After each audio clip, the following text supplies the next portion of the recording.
aí, pessoal, tudo bem?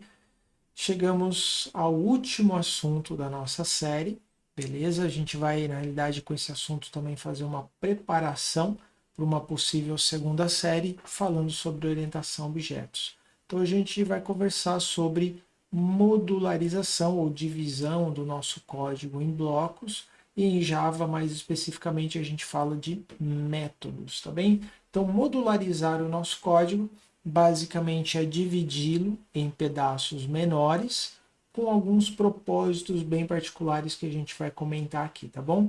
Esses blocos que a gente está falando, ele vai receber diferentes nomes dependendo do contexto ou da linguagem de programação. Então você vai encontrar também o nome funções, procedimentos, ou no caso de Java e nas linguagens orientadas a objetos, métodos. No final do dia é a mesma coisa, só está referindo de maneira diferente, ok? Então vamos lá. Por que modularizar? Então a primeira ideia para a gente começar é a seguinte: se eu tenho um único bloco, que é o que a gente fez até aqui, né, em todos os vídeos nós criamos todo o conteúdo dentro do main. Isso faz com que a manutenção futura do código se torne muito mais complicada de ser feita. Se a gente conseguir dividir o nosso código em diversos blocos diferentes, quando eu tiver que fazer uma manutenção, a gente vai especificamente no bloco que a gente quer alterar.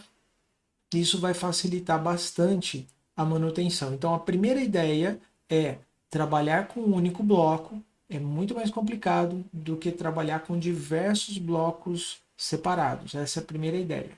Mas sendo um pouquinho mais detalhista sobre isso, vamos falar o seguinte. Ó. Primeiro, quando eu vou desenvolver o meu código, se eu pensar em todo o problema de uma única vez, ou tentar construir um único bloco que resolva esse problema, o próprio desenvolvimento é mais complicado. Então, se eu pegar o meu problema e dividi-lo em partes, eu posso atacar, eu posso resolver cada uma dessas partes, e a junção de todas elas depois resolve o problema inicial que eu tinha. Então, a ideia também é facilitar o próprio desenvolvimento. Uma segunda vantagem é a manutenção futura. Então, quando eu tiver que alterar o código, se eu sei especificamente qual é o bloco responsável pelo problema, a gente vai fazer manutenção apenas naquele bloco ali. Então, muito mais simples de tratar. Outra questão também importante: se eu tenho um bloco que eu preciso reutilizar os mesmos valores ou o mesmo tipo de resolução, eu posso reaproveitar esse módulo, esse código, em vários outros lugares. Então facilita também a reutilização de código. Também, quando a gente vai corrigir um problema, a ideia é que cada módulo tem uma responsabilidade.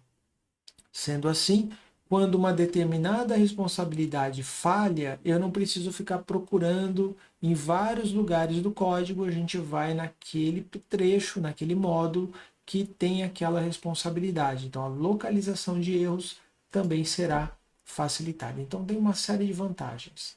Trazendo mais para a prática, como é que a gente escreve esses módulos? Então, de forma geral, nós vamos ter a seguinte estrutura aqui para o nosso módulo.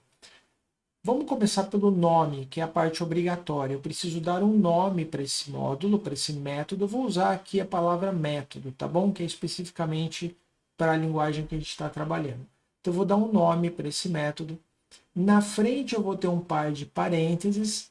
E para delimitar o início e o final do bloco, a gente vai usar um par de chaves, ok? Então, isso seria o mínimo obrigatório. Ele define o nome, parênteses e chaves. Dentro das chaves, é claro, a gente vai escrever o quê? Todo o corpo, toda a lógica, tudo aquilo que o nosso método deve executar.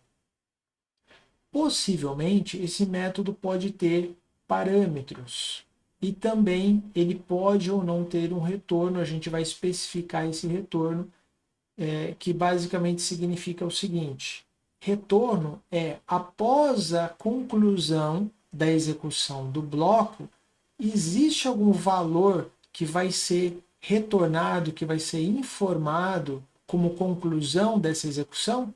Sim ou não? Eu vou ter um retorno ou não? E se eu tiver um retorno, qual é o tipo de retorno? É um número? É um texto? O que ele é? Parâmetros também é algo opcional. Quer dizer, eu posso ter um parâmetro ou não. E o parâmetro é algo que será informado para aquele método para que ele cumpra a sua tarefa. Então você pode considerar o seguinte: retorno seria a saída do seu método e parâmetro é a sua entrada, que não necessariamente eu preciso informar. Então aqui a gente tem um pequeno exemplo. O nome do método é o nome que a gente está dando para o método, nada muito criativo aqui nesse caso, né? Nome do método. E void, o que significa void nesse caso? Void significa que o nosso método não tem retorno. Essa é a palavra que indica sem retorno. O método simplesmente executa o que tem que fazer e conclui. Parâmetros aqui nesse caso é uma lista opcional, como eu já tinha mencionado. Então, para essa situação, para esse primeiro exemplo, não tem parâmetro. Simplesmente vou executar o método e quando ele terminar, terminou. Certo? Nome, preciso apenas lembrar vocês o seguinte: que nome eu dou para o meu método? O nome que eu quiser, seguindo, óbvio, as regras de nomenclatura do Java, não usar acentuação, C cedilha, caractere especial, etc. Tá? E a segunda coisa é o nome precisa ser bastante sugestivo para que quando eu ler o nome do método eu saiba do que ele do que se trata, o que ele está fazendo, tá bom? Bom, pessoal, um método tem uma outra coisa importante também. Se eu simplesmente escrever, né, codificar o método e não acionar, nada vai acontecer. A ideia é, eu tenho um método que foi projetado para uma certa função, mas ele só será executado caso um outro método faça o acionamento, chame aquele método e eventualmente receba algum retorno, né? Então a gente tem aqui a organização do código de tal forma que os métodos chamam-se uns aos outros. Então a ideia por trás disso é essa aqui, ó. Então você tem um código sendo executado, em algum lugar eu vou encontrar uma chamada, uma referência para um método. Nesse momento, meu código sofre o que a gente chama de um desvio. Eu vou desviar para algum lugar, executo aquele bloco chamado, então, primeiro, e ao final retorna para onde eu estava antes. Segue a execução do código. Opa, uma nova chamada de método. Significa que, de novo, eu vou ter um desvio na execução, executo o módulo e aí volto para onde eu estava antes. Então, essa é a dinâmica que a gente vai ter na construção de métodos. Tá bom? Uma última coisa antes da prática é, toda vez que eu criar uma variável dentro de um bloco, o escopo dessa variável, ou seja, o espaço onde essa variável existe, é somente dentro daquele método. Então, se eu criar variável dentro do método, só dentro do método eu consigo utilizar. Se eu tentar utilizar em outro lugar, ele vai dizer que a variável é desconhecida, ele não sabe do que se trata. Tá bom? Então, esse é um resumão aí de métodos. Vamos lá para o VS Code para a gente ver como é que isso aqui funciona na prática. Bom, pessoal, então eu estou aqui dentro do VS Code e a primeira coisa que eu gostaria que você observasse é o seguinte, ó, main, e aí a gente tem abre e fecha parênteses e um par de chaves. O que é isso aqui? É a construção de um método, certo? Então veja só, main também é um método, só que é o chamado método principal. Todo programa em Java tem um e no máximo um método main. Por quê? Toda execução inicia por ele. Void é porque ele não tem nenhum retorno, beleza? Vou construir um novo método então. Só que esse método não pode estar dentro de um método. Então, aqui, até esse momento, todos os nossos códigos sempre eram escritos dentro do main. A partir de agora, não mais. Então, a gente vai construir fora, mas ainda dentro de uma classe, tá? Então, tem que ser fora do método main, mas dentro da classe exemplo. Então, esse meu método de exemplo vai ser void, o nome dele vai ser linha, abre e fecha parênteses, eu não vou usar parâmetros nesse primeiro exemplo, e as chaves para a gente escrever aqui o que o método vai fazer. Então, nesse primeiro exemplo, eu simplesmente vou pedir para ele imprimir isso aqui, ó, fazer uma linha na tela, tá bom? Então, vamos lá, salvar, executar, e o que aconteceu? ele executou o meu código e a gente não está vendo nada na tela. Por quê? Por que ele não executou o método? Porque ele executou o main e o main não chamou o método linha. Então, nada aconteceu. O que eu preciso fazer aqui? Eu preciso acionar o método. Como? Coloco o nome dele, abre e fecha parênteses, ponto e vírgula. Tem um pequeno detalhe aqui que a gente vai ter que fazer. Ó. Tá vendo que ele está dando erro? Por quê? Como o main é um método estático, todo método acionado diretamente por ele também precisa ser. Então a gente vai ter que colocar isso aqui. Ó. Eu não vou poder entrar em detalhes aqui do que essa palavra significa, porque isso vai ficar para um outro módulo, uma outra série que a gente vai gravar quando estivermos estudando orientação a objetos. Mas por enquanto entenda simplesmente que o método tem que ser estático, porque o main também é. Vamos rodar de novo para ver o que acontece? Pronto, agora deu certo, olha lá.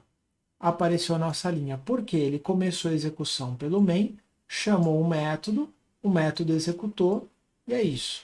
Se eu acionar esse método mais do que uma vez, eu vou ter duas linhas na tela. Né? Cada vez que eu chamo o método, ele vai executar o conteúdo desse método. Só para ter certeza, ó, você pode marcar um breakpoint nesse lugar, rodar aqui ó, um debug, e aí você vai ver o seguinte, o main iniciou e agora ele vai executar o conteúdo do linha. Para a gente entrar dentro do método, ao invés de usar o step over, eu tenho que usar o step into. Se eu usar o step over, o que ele faz? Ele executa a linha toda, que significa executar todo o conteúdo do método como uma única linha. Então, se eu clicar aqui, ó, pronto, ele executou o método inteiro e a gente vê o resultado aqui. Ó. Se eu, por outro lado, usar o step into, a partir desse ponto, ó, ele salta para o método e vai executar o que está aqui dentro do método.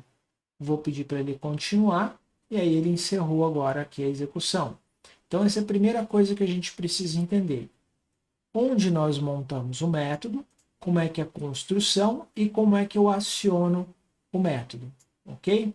Agora vamos continuar aqui. Eu quero que esse método linha me dê a opção de ter linhas de tamanhos diferentes. Porque eu posso precisar de uma linha pequena, uma linha mais longa. Como é que eu faria isso? Eu vou duplicar esse método. Porém, agora eu vou fazer duas alterações. Primeiro, eu vou mudar o nome dele para linha 2 e vou adicionar aqui um parâmetro que será o tamanho da linha. Então, eu vou colocar assim, ó, int tamanho. Lembra que eu falei que parâmetro é uma informação que eu mando para o método?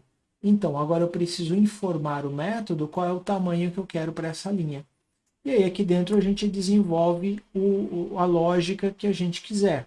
Por exemplo, eu vou fazer aqui um for, que vai de 0 até o valor da variável tamanho, porque o parâmetro é uma variável.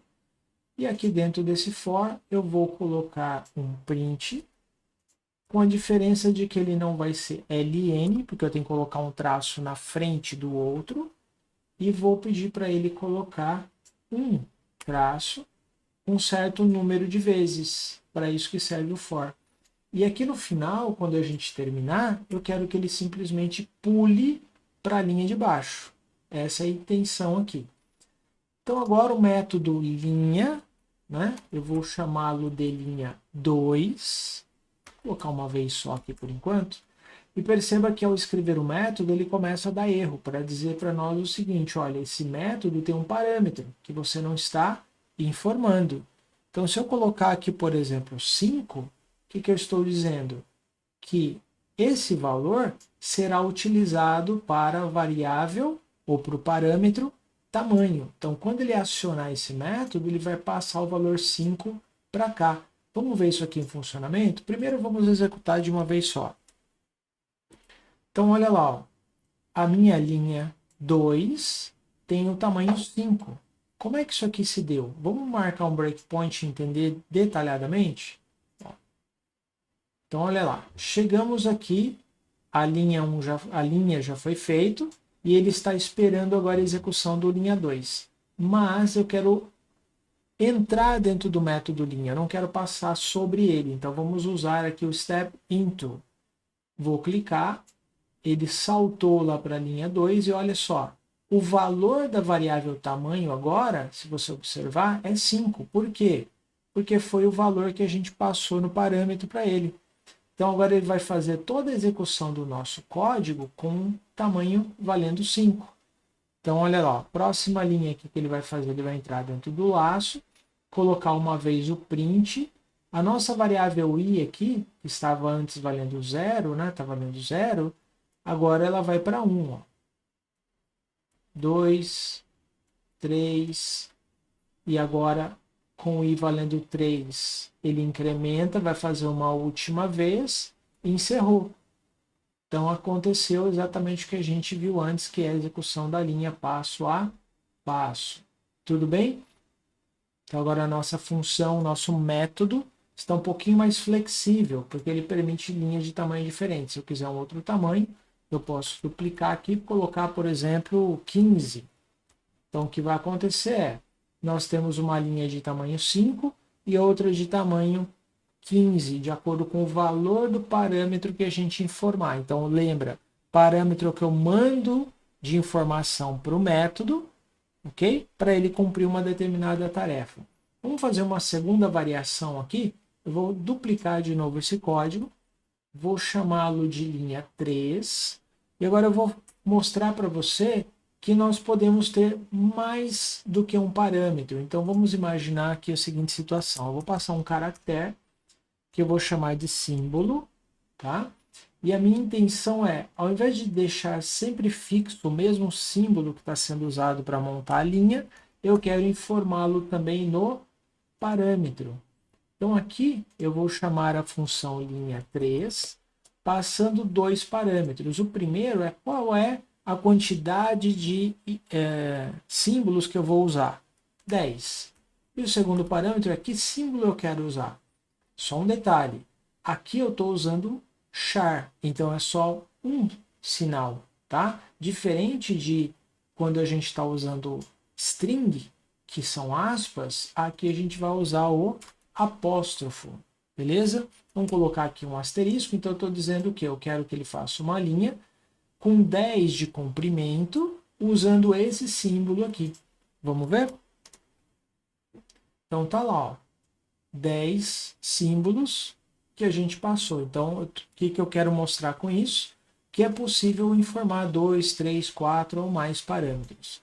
Se eu começar a colocar muitos parâmetros aqui, se é uma indicação de que provavelmente nosso método está fazendo mais tarefas do que ele deveria. E, em geral, isso quer dizer que a gente deveria dividir esse método talvez em 2, quem sabe até 3. Porque a intenção é que cada método cumpra uma tarefa e não seja sobrecarregado com muitas tarefas ao mesmo tempo. Tá bom? Então a gente aprendeu aqui o princípio da construção de métodos, métodos sem e com parâmetros. Agora a gente vai fechar com uma última questão que é: e se o meu método tiver que me informar ou me retornar um valor ao final da execução? Então vamos criar aqui um método que retorna para nós agora um valor. Então, ao invés de void, eu vou colocar aqui int, dizendo que esse método retorna um valor inteiro. Vamos chamá-lo de soma. Ele recebe como parâmetro dois valores, int n1 e int n2. Tá? Eu poderia retornar direto aqui o que eu preciso, que já dá para entender que é a soma dos valores, mas eu vou esticar um pouquinho aqui a solução para a gente entender que tem uma construção dentro do método, tá? Então, por exemplo, eu vou declarar uma variável chamada resultado, e aqui dentro eu vou fazer com que o resultado receba o valor do N1 mais o valor do N2, e por fim, retorne para mim essa palavra nova, retorne ao final o valor do resultado. Esse é um método que tem retorno. Então, toda vez que eu tenho aqui int, double, string, nós vamos terminar com return, tá? Como é que a gente utiliza esse cara aqui? Primeiro, ó, a variável declarada dentro do método não pode ser usada aqui em cima. Se eu tentasse fazer aqui um print de resultado, ele vai falar o seguinte, ó, essa variável não existe. Por quê? Porque ela foi criada dentro do método e toda variável criada dentro do bloco só existe dentro do bloco. Eu não consigo usá-la em outro lugar, tá? Em outro método. Então não dá para fazer isso. Então vamos fazer como? Primeiro eu vou acionar o método, ó, soma, e vou passar dois valores, por exemplo, 4 e 6. Pronto. Isso aqui é o princípio que a gente aprendeu. Eu vou acionar o método, vou copiar esses dois valores para os dois parâmetros que a gente tem aqui. Ele vai fazer a conta e vai devolver. Agora a questão é, como é que eu pego esse valor que ele está devolvendo? Aí nós podemos aqui, por exemplo, criar uma variável. Poderia chamar aqui de resultado? Poderia. Agora, este resultado, esse nome, essa variável, não tem nada a ver com esse outro aqui de baixo, embora tenha o mesmo nome. E para não confundir, eu vou usar aqui, ó, resposta. Tá? E eu quero agora pegar o resultado deste método e guardar na resposta. Para isso é a atribuição, como a gente já usou tantas vezes, né? Ó, resposta recebe o que vier ali do método. E aí no final eu posso mostrar aqui, por exemplo, soma igual e concatenar aqui, ó, o valor da variável. Para entender e ver isso aqui em funcionamento, ao invés de rodar de uma vez, eu vou colocar aqui um breakpoint. Tá? Deixa eu tirar esse outro aqui de cima. Vamos rodar. Então, ó, nesse momento, a gente vai chamar o método. Tá? Então, eu estou aqui dentro do main. Vamos clicar no step into, ou F11. Ó, saltou para cá para o método e olha só o que está acontecendo. Ó. O N1 e o N2 foram preenchidos com 4 e 6. A gente consegue ver o valor das variáveis aqui. Agora, eu vou pedir para ele, então, fazer a conta. Ó. Ele fez a conta e guardou o resultado na variável resultado. E agora, no final, ele vai, então, devolver, ele vai retornar o valor calculado. Pronto, voltou para cá. Agora, olha só, ele ainda não jogou na variável, certo? Então, o que ele está indicando aqui? Ó? Que a chamada da função soma está carregando o valor 10. O que vai fazer a hora que eu clicar aqui no próximo step over? Ele vai pegar o resultado da chamada e guardar na variável, olha só. Pronto, guardou. Agora a resposta está valendo 10. E agora a chamada que a gente fez encerrou. Encerrou, ele vai fazer o print e a gente tem aqui a execução sendo exibida, né, o valor sendo exibido como o valor 10. Tá? Então, com isso, pessoal, a gente conseguiu aqui entender o princípio de funcionamento de método, a possibilidade de usarmos parâmetros e a possibilidade de termos um retorno. O retorno ele é sempre único, não dá para ter 2, 3, 4 retornos. Parâmetros, sim. Parâmetros eu posso ter 2, 3 ou mais, tá? Assim como eu posso ter nenhum. Retorno sempre no máximo 1. Posso não ter nenhum, posso ter um, tá bom? Então com isso a gente encerra aqui a apresentação para vocês do funcionamento de métodos. Então para esse vídeo a gente vai ficar por aqui. A gente vai ter mais um último vídeo para encerrar, tá, pessoal? Esse aqui foi o penúltimo. E no próximo a gente encerra aí a nossa série. Um abraço e até lá.